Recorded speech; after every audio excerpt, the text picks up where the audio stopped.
Maestro Julio Alfredo Aguilar Landa, curso de Entorno Económico y Financiero, parte 3 de 9. Página 197. 2. Entorno jurídico. Es un ambiente que norma, a partir de ello surgen preposiciones normativas, integrando en una constitución que coincide con el poder político repartido entre varios órganos institucionales, de modo que se reconozca a los ciudadanos, además de una serie de derechos fundamentales, garantías idóneas contra abusos. Es un concepto de garantía. Página 198. Se suscriben en ella las decisiones sobre la forma de Estado o régimen, sobre la organización y las funciones de los poderes públicos, sobre los derechos y los deberes de los ciudadanos. Tiende a estabilizar la estructura de la sociedad. A partir de ella emanan las leyes. En México, la Constitución de 1917 fue la base para normar la sociedad. Es considerada una constitución social por sus artículos 3, 27, 123 y 28. También a partir de estos artículos se elaboran los planes de desarrollo. Anexo 3.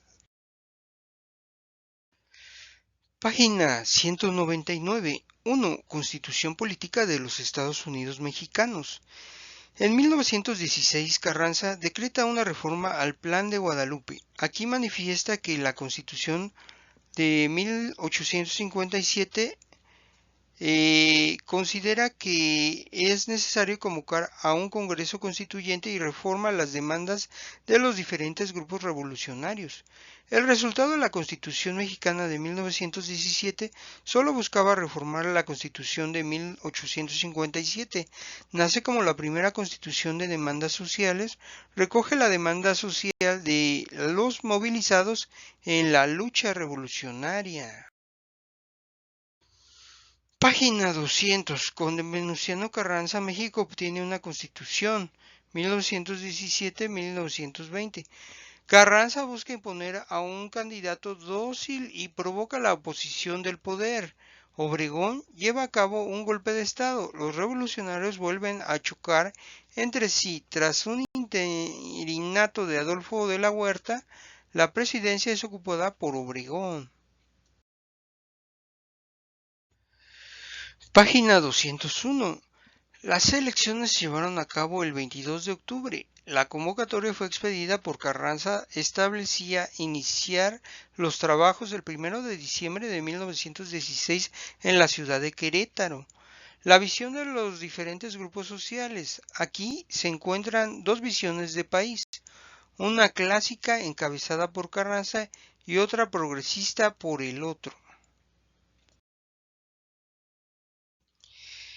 Página 202. El presidente del Congreso Constituyente, Luis Manuel Rojas, hizo la apertura. La visión ejecutiva busca imponer su proyecto. Hay una ruptura por introducir las reformas sociales. El grupo carrancista proponía el fortalecimiento del ejército. El grupo progresista el fortalecimiento del régimen agrario y la reforma del trabajo. Página 203. Al final, Carranza aceptó su derrota. Impuso su visión al grupo progresista con una visión constitucional. El 31 de enero de 1917 la Constitución es terminada y 5 de febrero de 1917 promulgada. El carácter social de la Carta Magna quedó en los artículos 3, educación, 27, régimen agrario, atribuciones exclusivas del Estado y la subordinación de la propiedad privada a interés social, y 28, prohibición de monopolios y protección de los consumidores, y 123, regulación en la materia laboral.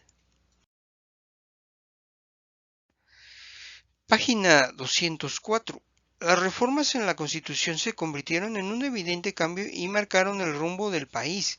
El 31 de enero de 1917 Carranza protesta en la nueva Constitución. Fue promulgada el 5 de febrero de 1917. Tienen un contenido social y paternalista. hacia la construcción de un nuevo sistema político y constitucional en México. Página 205. 2. Legislación financiera.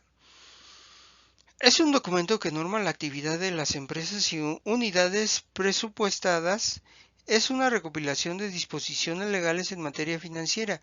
Incluye disposiciones sobre el tratamiento de los activos fijos tangibles, movilizaciones laborales, precios, normas financieras y otras. Legislación financiera para la actividad empresarial privada. Página 206. Reúne las disposiciones financieras aplicables por las empresas privadas y mixtas. Incluye, entre otros aspectos, cobros y pagos, precios, seguro, auditoría y obligaciones fiscales. La legislación financiera de cooperativas y sector campesino recoge las disposiciones aplicables por las cooperativas de producción agropecuaria y las de créditos y servicios, así como por las entidades encargadas del control y supervisión de esta actividad. Página 207. 3 Romano. Entorno económico. Es el ambiente que genera la riqueza del país a través de la producción que realizan las empresas tanto públicas como privadas, la distribución y el consumo de un país, a través de una combinación de factores económicos para realizar los actos económicos.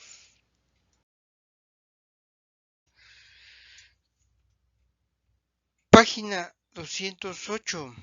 1. Estructura económica actual de México de 1982 a la fecha. Bueno, a la fecha es decir, a 1990, digamos, por ahí. En el sexenio de Miguel Lamadrid Hurtado, 1982-1988, con el país en crisis económica, con un entorno político y económico a nivel mundial, se inician los primeros pasos hacia la liberalización económica.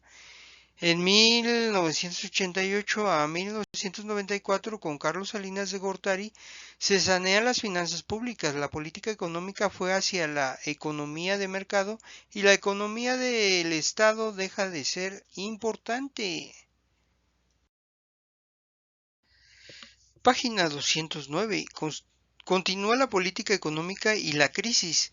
En 1994-2000 continúa la crisis económica con una crisis financiera por la salida de capitales. En 2000-2003 sigue la crisis económica acompañada de baja competitividad. La economía se planea en una serie de reformas estructurales que no logran aprobarse.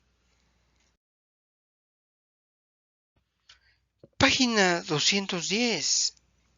2. Evolución macroeconómica de 1982 a la fecha. Miguel de la Madrid Hurtado, 1982-1988. Se hizo hincapié en la planeación económica, se crea el sistema de planeación democrática, base jurídica, artículo 26. Página 211. Programa inmediato de reordenación económica, PIRE. Disminuye gasto público, protección de empleo, estimular los programas de producción, importación y distribución de alimentos, control del mercado cambiario, abatir la inflación. Página 212. El cambio estructural, reorientar y modernizar el aparato productivo. Se renegoció la deuda externa, se alienta la inversión privada. En 1987 se firmó el primer Pacto de Solidaridad Económica. Página 213. Se ajustaron los precios del sector público y se aumentarían cada mes según la inflación. Hubo diferentes etapas del pacto y empieza la venta de paraestatales. Se continúa con el pacto en varias etapas. Página 214. Segunda etapa. Suspender el aumento de precios y mantener el tipo de cambio. Tercera etapa. Congelar los precios, el tipo de cambio y salarios. Cuarta etapa. Bajar la inflación y sanear las finanzas públicas. Quinta etapa. Continúa la venta de paraestatales, mantenimiento de la inflación. Página 215. México ingresa al GATT 1986. Se inicia una apertura comercial, se incrementa el capital especulativo, aumenta la salida de capitales mexicanos. Balanza comercial deficitaria. Página 216. Carlos Salinas de Gortari, 1988-1994. La política económica se basó en la planeación indicativa a cargo de la SPP, Pacto para la Estabilidad y Crecimiento Económico, Finanzas Sanas, Venta de Paraestatales. Página 217. Abatir la inflación.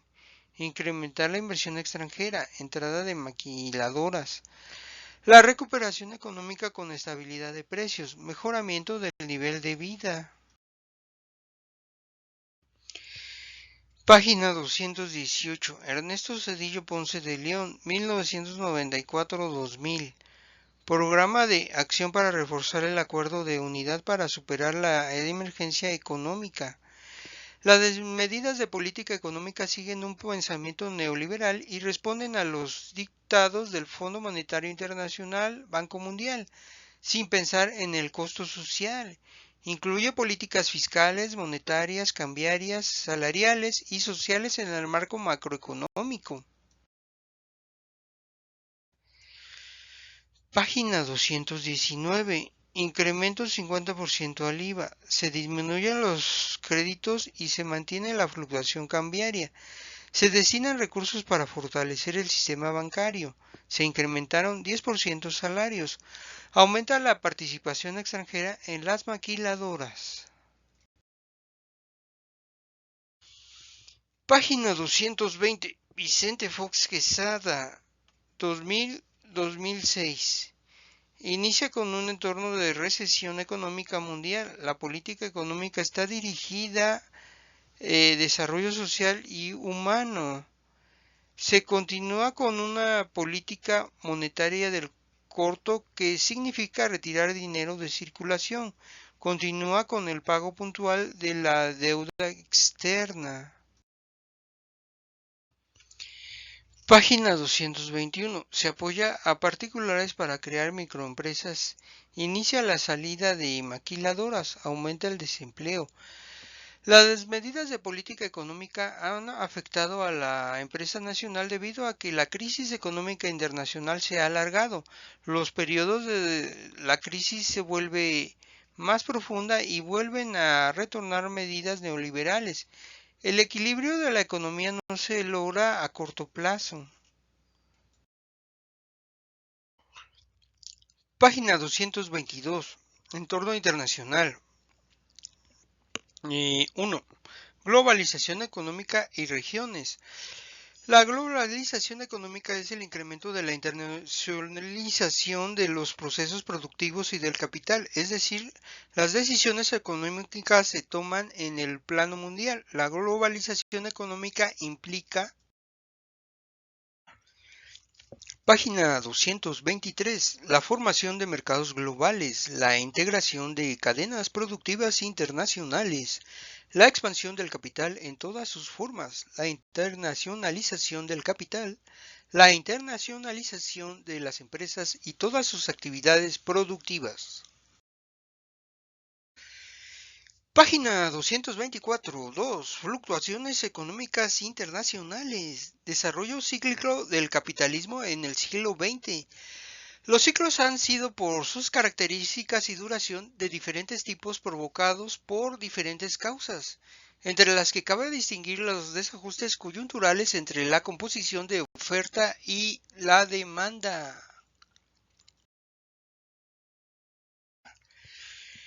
Página 225. Las discrepancias entre la productividad y la capacidad de consumo, la sobreproducción y la caída de beneficios, etc. En esas ondas largas del desarrollo capitalista se dan, a grandes rasgos, las siguientes fases. Página 226. 1. Crisis y depresión hasta el final de la Primera Guerra Mundial. 2. Recuperación y auge hasta 1929. 3. Crisis y depresión entre 1929 y el final de la Segunda Guerra Mundial. 4. Recuperación y auge entre 1947 y 1967. 5. Crisis y depresión entre 1967 a 1973 y la actualidad.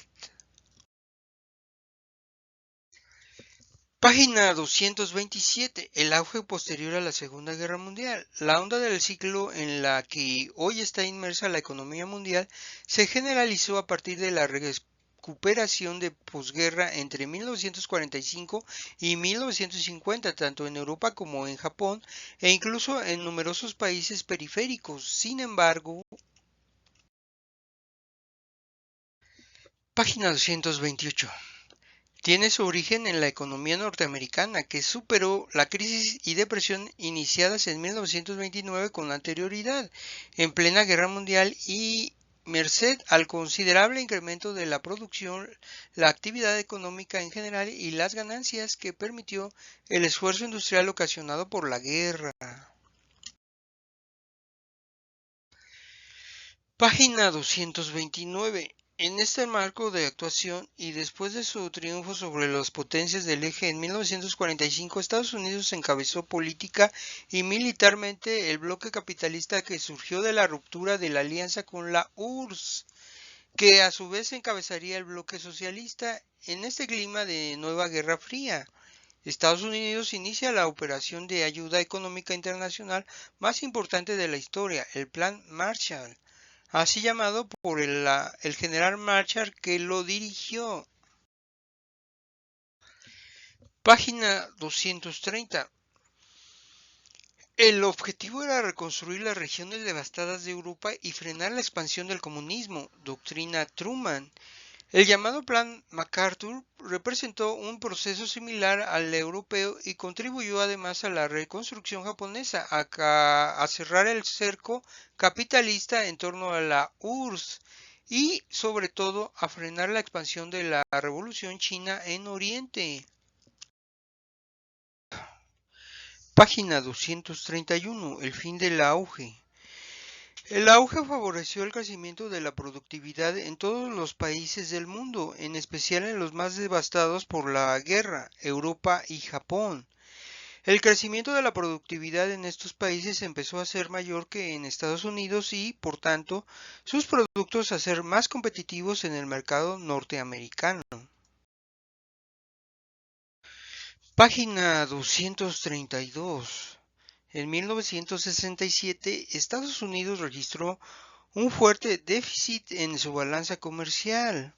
Al mismo tiempo, en ese año, Estados Unidos se encontraba ya inmerso en la guerra con Vietnam, lo cual le implicaba una fuerte sangría económica.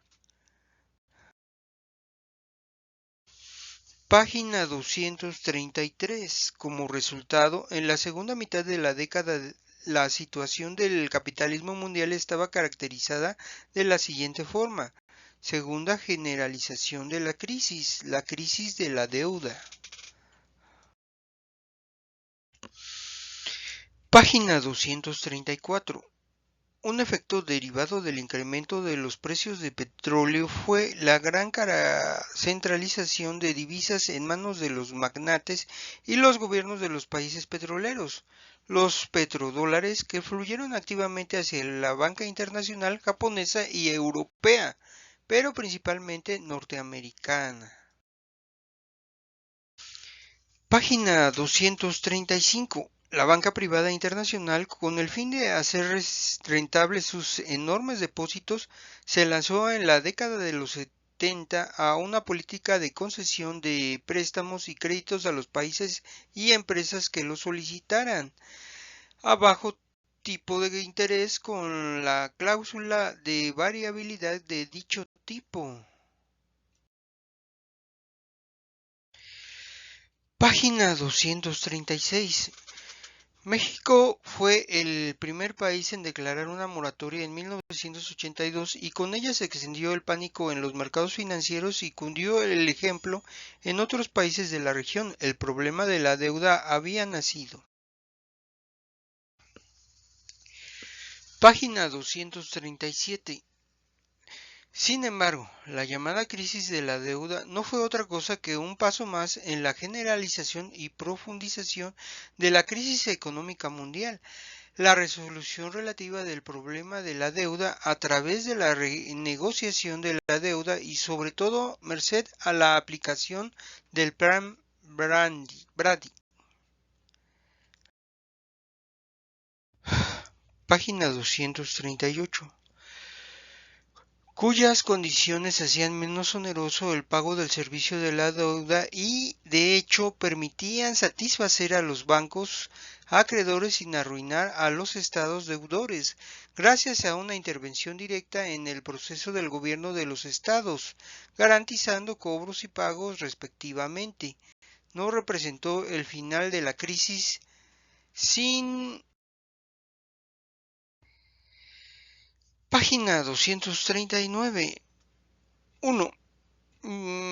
De entre 1968 a 1973, fin del auge en las principales economías del centro, crisis del sistema monetario internacional. 2. En el periodo de 1973 a 1975, crisis inflacionaria y primera recesión industrial por crisis energética. 3. En el periodo de 1975 a 1979, recuperación con endeudamiento y desempleo. Página 240. 4. En el periodo de 1979 a 1983, segunda recesión con políticas de ajuste en el centro y crisis de la deuda en los países periféricos.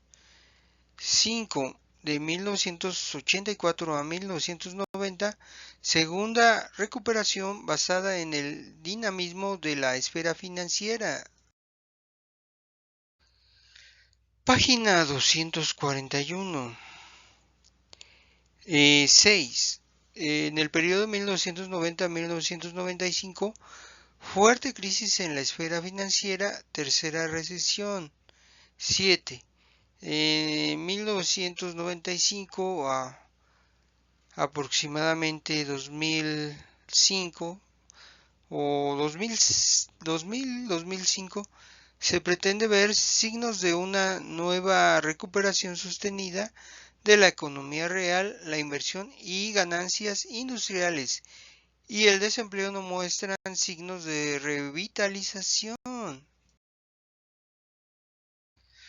Página 242. Relaciones económicas de México con el exterior. El comercio exterior o comercio internacional es el conjunto de transacciones comerciales que realizan todos los países del mundo entre sí. Está representado por las importaciones y las exportaciones de los países. Las importaciones son el conjunto de mercancías y servicios que un país compra a otro. México importa maquinaria, insumos, alimentos, etc. Página 243. Las exportaciones son el conjunto de mercancías y servicios que el país vende al extranjero. México exporta petróleo, mariscos, hortalizas, materias primas, productos manufacturados. Para analizar la situación del comercio exterior de un país se debe comparar de manera cuantitativa el monto de las importaciones y de las exportaciones. Si las exportaciones son mayores, existe superávit comercial. Por el contrario, si las importaciones son superiores a las exportaciones, se presenta un déficit comercial. Página 244. El turismo es el desplazamiento de personas para realizar viajes de distracción o de conocimientos. También se le conoce como el conjunto de servicios que se ofrecen a los viajeros, como transporte, hospedaje y alimentación. La inversión extranjera directa es la colocación de capitales a largo plazo en algunos países extranjeros para la creación de empresas agrícolas, industriales y de servicios. Página 245. El endeudamiento externo es la forma de penetración del capital imperialista que financia las actividades económicas del país que solicita el crédito. La transferencia de tecnología es el comercio internacional de compra o venta de tecnología y servicios tecnológicos. Es el intercambio de tecnología entre países. Inician las presentaciones. Página 246. 5 romano. Entorno ético. 1. Asignación pública de recursos por entidad federativa. 2. Infraestructura. 3. Distribución del ingreso. 4. Cuidado del medio ambiente. 5. Trámites públicos y corrupción. Página 247. Y aquí tenemos una lista de empresas por sector en orden alfabético, donde las puede apreciar, pero mencionaremos algunas importantes. Por ejemplo, ADO y Empresas Coordinadas SADCB, Región Caribe, y el sector transporte y almacenamiento, ABA Seguros SA, sector finanzas y seguros, entre otras. Página 248.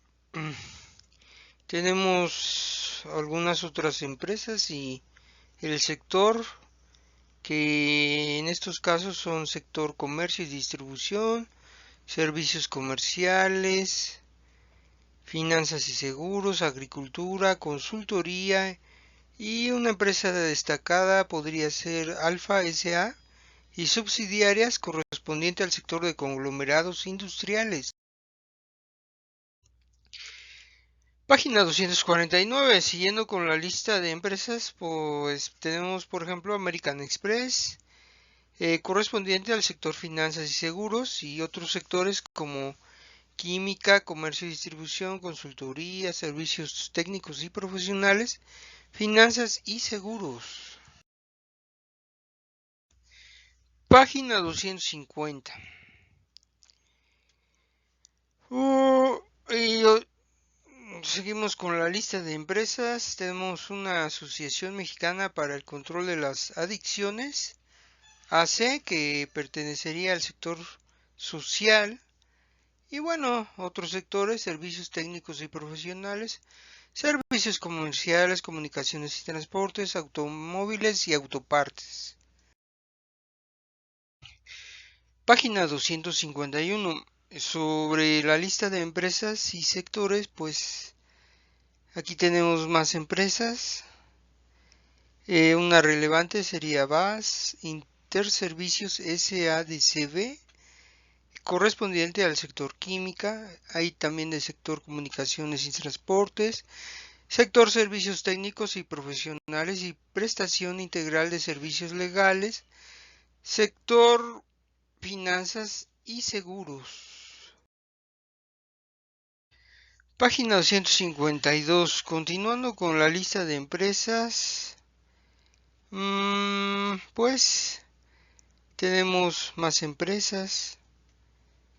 Por ejemplo, Bravo Sinaloa AC, sector social, y también sector químico, servicios técnicos y profesionales, consultoría, laboratorios de metrología y servicios.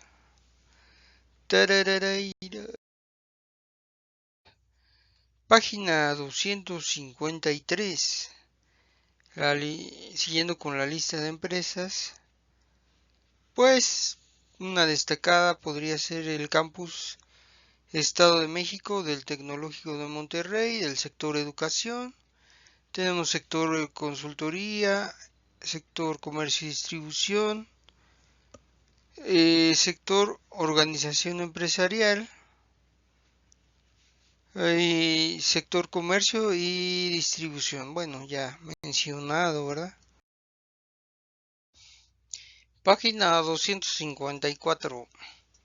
Siguiendo con la lista de empresas, pues tenemos, por ejemplo, Centro de Formación Cultural para la Familia y la Paz AC, se forma AC del sector educación y otros sectores como servicios técnicos y profesionales, servicios de capacitación y asesoría, investigación, asesoría y capacitación en materia social laboral internacional.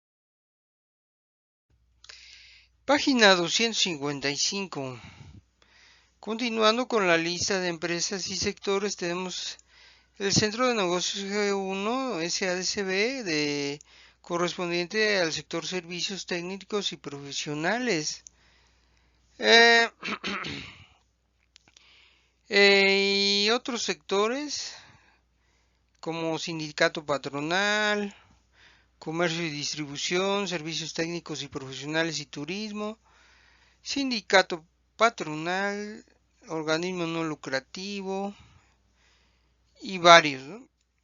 Y así se extiende esta lista, recordando que son empresas registradas por ahí del año 2000 en algún curso escolar de la universidad.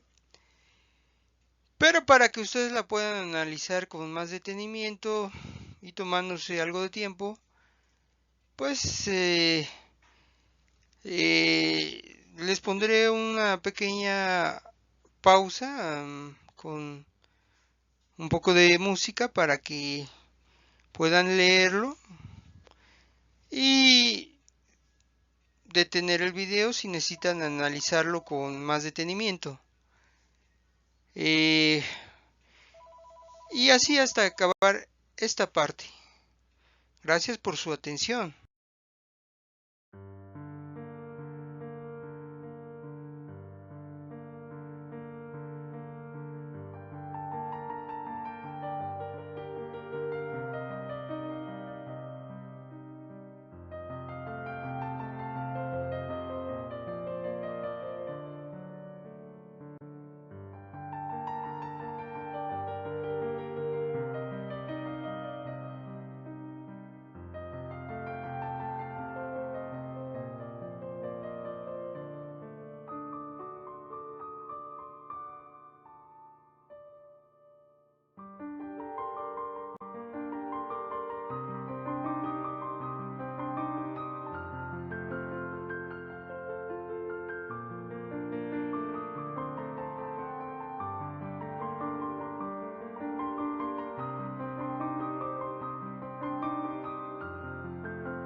Página 4 romano, contenido, entorno jurídico, 1197.